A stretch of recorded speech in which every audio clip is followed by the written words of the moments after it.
परी के दोनों हाथ पीछे थे। परी ने पूछा, कैसे हो? ठीक हूँ, ऋत्विक ने जवाब दिया। तभी परी ने कहा, अपनी आंखें बंद करो, मैं तुम्हें इनाम दूंगी। किस बात का? ऋत्विक ने पूछा। फिर परी के दोनों हाथ कैसे पीछे थे। फिर उसने पूछा, कैसे हो? ऋत्विक ने कहा, हाँ मैं ठीक हूँ।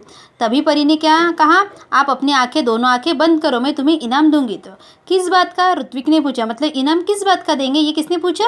ऋत्विक ने पूछा। तुम उत्तीर्ण हो गए इसलिए। परी बोली कि आप पास हो गए इसलिए। परी की बात ऋत्विक की समझ में नहीं आ रही थी। उसने आंखें बंद कर ली। परी ने उसके हाथों में एक मखमली थैली पकड़ा दी।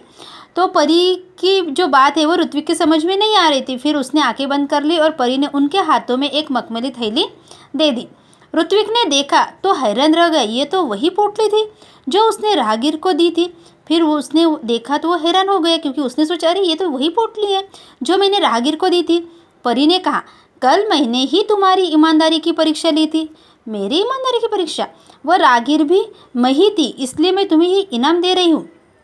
परी ने कहा कि कल मैंने तुम्हारी ईमानदारी की परीक्षा ली और जो राहगीर था ना वो मैं ही थी, इसलिए मैं तुम्हें ये इनाम दे रही हूँ।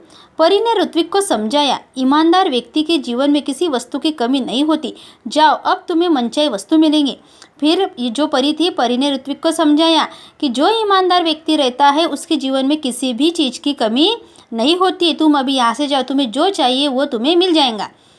ऋत्विक के पास शब्द नहीं थे जिनसे वह परी को धन्यवाद देता। खुशी से उसकी आंखें भर गई। ऋत्विक के पास किसी भी प्रकार के शब्द नहीं थे कि जो धन्यवाद बोल सकता था, और उससे खुशी के मारे उसकी आंखों में आंसू आ गए। लाल मखमली पोटली ऋत्विक ने अपनी माँ को दी। उसकी समझ में ये नहीं आया कि उसका बेटा उसे क्या दे रहा है। और वो जो लाल मखमली जो पोटली थी ऋत्विक ने अपनी माँ को दी, लेकिन उसके माँ के भी समझ में नहीं आया कि उसका बेटा उनको क्या दे रहा है। जब माँ वो पोटली खोलने लगी तब पोटली कई गुना बड़ी हो गई। उसमें से सुंदर सुंदर पुस्तकें बाहर निकली।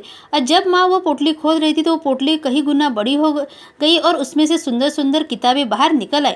पुस्तकों का ढेर देखकर माँ चकित रह गई और इतनी सारी किताबें देखकर माँ चकित हो गई। माँ के पूछने पर ऋत्विक ने सब कुछ बता दिया। जब माँ ने पूछा तो ऋत्विक ने उसके साथ क्या हुआ वो सब कुछ बता दिया।